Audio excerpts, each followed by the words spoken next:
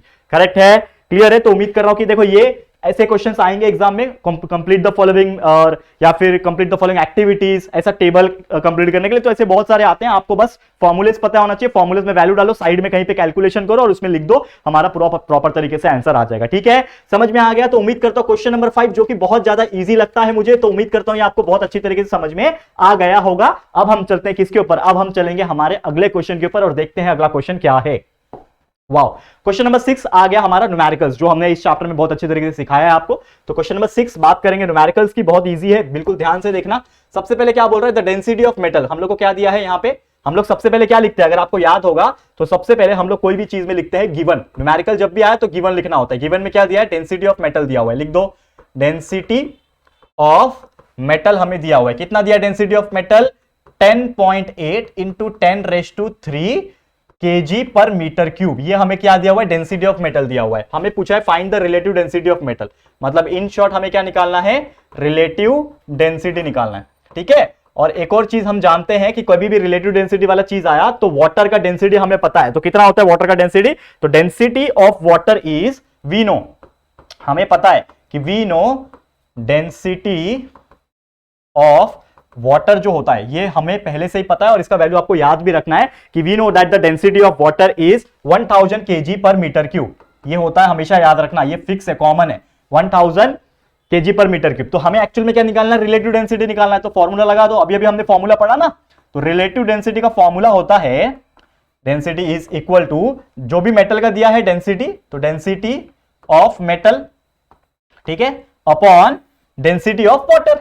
यही दोनों को आपस में डिवाइड कर दो, हमारा आंसर आ जाएगा डेंसिटी ऑफ वाटर, ठीक है। तो हमें क्या दिया हुआ है, relative density is equal to density of metal हमें दिया है 10.8 इंटू 10⁻³ और डेंसिटी ऑफ वाटर कितना होता है 1000 होता है। 1000 का मतलब 10⁻³ होता है ना, तो ये 10⁻³ ये 1000 कैंसिल, तो कितना बचेगा सिर्फ और सिर्फ 10.8। तो हमारा आंसर कितना आ गया दोस्तों 10.8। तो रिलेटिव डेंसिटी जो हमें क्वेश्चन पूछा था, क्या पूछा था कि आप लोग को निकालना है रिलेटिव डेंसिटी, तो relative density is equal to 10.8 आ गया। कितना सिंपल है, देखो ऐसे क्वेश्चंस एग्जाम में आते हैं 2 मार्क्स के लिए न्यूमेरिकल्स, तो कितना इजीली आप लोग इसको सॉल्व करके दिखा सकते हो। क्लियर है, समझ में आ गया। तो ये था हमारा क्वेश्चन नंबर 6। अब चलते हैं अगले क्वेश्चन की तरफ, और ये शायद हमारा आखिरी क्वेश्चन होने वाला है क्योंकि question number 8 is your homework. Question number 7 मैं करा दूंगा ताकि हम लोग का पूरा ये आज का लेक्चर पूरा हो जाए और ये एक्सरसाइज कंप्लीट हो जाए। तो सबसे पहले क्या दिया, वॉल्यूम दिया हुआ है, गिवन लिखो सबसे पहले। ये क्या है गिवन, क्या क्या दिया गिवन में, हमें दिया है वॉल्यूम, वॉल्यूम दिया हुआ है दोस्तों 20 सेंटीमीटर क्यूब, चलो ठीक है। मास दिया हुआ है उस चीज का, मास दिया हुआ है, वजन दिया हुआ है कितना है 50 ग्राम, ठीक है 50 ग्राम लिखा हुआ है। डेंसिटी दिया हुआ है पानी का, ये तो हम जानते ही है ना, वैसे ये ग्राम में दिया है। तो डेंसिटी ऑफ वाटर दिया हुआ है हमें, जो दिया है ना, चुपचाप लिख देने का 1 मार्क्स मिल जाता है। अगर किसी को न्यूमेरिकल सॉल्व करने नहीं आया ना तो भी 1 मार्क्स मिल जाएगा, अगर आप गिवन लिख दोगे आधा मार्क्स मिल जाता है। तो हमें पूछा है कि क्या ये ऑब्जेक्ट तैरेगा कि डूब जाएगा, हमें क्वेश्चन पूछा है। तो सबसे पहले इस चीज को निकालने के लिए हमें एक चीज पता है, क्या पता है दोस्तों, वी नो दैट कि जो डेंसिटी होता है is equal to mass upon volume, ठीक है। हमें चीज दिया हुआ है ना, डेंसिटी निकालना है तो वॉल्यूम और मास दिया हुआ है, तो density is equal to mass is equal to 50, volume is equal to 20, तो 50/20 is nothing but 0 0 cancel, 5/2 is nothing but 2.5, मतलब वो जो ऑब्जेक्ट है उसका डेंसिटी आ गया हमारे पास। तो डेंसिटी ऑफ ऑब्जेक्ट, जो ऑब्जेक्ट है उसका डेंसिटी मिल गया 2.5 ग्राम पर सेंटीमीटर क्यूब मिल गया मुझे। तो डेंसिटी ऑफ ऑब्जेक्ट मुझे पता है और डेंसिटी ऑफ वाटर मुझे दिया हुआ है। तो मुझे एक बात बताओ कि यहां पे अगर आप देखोगे तो डेंसिटी जो है, डेंसिटी ऑफ ऑब्जेक्ट जो है, डेंसिटी ऑफ ऑब्जेक्ट जो है वो ज्यादा है पानी से, density of object is greater than density of water. कैसे ज्यादा है, अभी अभी मैंने निकाला, क्या है ज्यादा, 2.5 ग्राम पर सेंटीमीटर क्यूब है ना ऑब्जेक्ट का, ये ज्यादा है ना 1 ग्राम पर सेंटीमीटर क्यूब से, जो कि पानी का है। तो जब भी अगर किसी का डेंसिटी पानी से ज्यादा है तो वो क्या हो जाएगा, डूब जाएगा ऑब्वियसली। तो हम लोग क्या बोल सकते हैं कि जो ऑब्जेक्ट होगा, देयरफॉर जो ऑब्जेक्ट हो जाएगा, the object will sink, sink मतलब डूब जाएगा, तो object will sink in the water, पानी में वो है डूब जाएगा। क्लियर है। तो ये था हमारा क्वेश्चन नंबर 7 कंप्लीट। कितना आसानी से हमने सॉल्व किया आप देख सकते हो, बहुत इजी तरीके से, और इसी के साथ हमारा क्वेश्चन नंबर 7 भी यहां पे कंप्लीट होता है। अब बचा है एक क्वेश्चन, क्वेश्चन नंबर 8, तो वो मैं आप लोग के लिए छोड़ रहा हूं होमवर्क के तौर पे, तो जरूर से इसको सॉल्व करना। तो इसी के साथ मैं बोल सकता हूं आज का हमारा ये जो लेक्चर है, क्वेश्चन नंबर माफ कीजिएगा, जो 8th स्टैंडर्ड के लिए साइंस का 3rd चैप्टर का जो एक्सरसाइज का कॉन्सेप्चुअल सॉल्यूशन है, ये हमने पूरा कंप्लीट करा दिया। तो उम्मीद करता हूं कि आपको बहुत अच्छा लगेगा, और भी ऐसे वीडियोस हमारे कंटिन्यूअसली आएंगे हमारे चैनल के ऊपर, लेकिन आप लोग बस बने रहना, हमारे साथ प्यार दिखाते रहना। तो आज के लिए इतना ही। Thank you so much for watching. ये वीडियो आपको कैसा लगा प्लीज हमें कॉमेंट करके जरूर से बताना। वीडियो पसंद आए तो प्लीज वीडियो को लाइक कर देना और अपने दोस्तों के साथ जितना हो सके शेयर कर देना। और अगर फर्स्ट टाइम आए हो चैनल पे, अभी तक चैनल को सब्सक्राइब नहीं किया है, तो फटाफट से यार हमारे चैनल को सब्सक्राइब कर देना, बाजू में बेल आइकन को प्रेस कर देना, ताकि फ्यूचर में हम जब भी वीडियोस को अपलोड करेंगे तो आप लोगों को नोटिफिकेशंस मिलती रहेगी। ठीक है फ्रेंड्स, तो जल्दी मिलेंगे हमारे न्यू वीडियो में, तब तक के लिए thank you and good bye.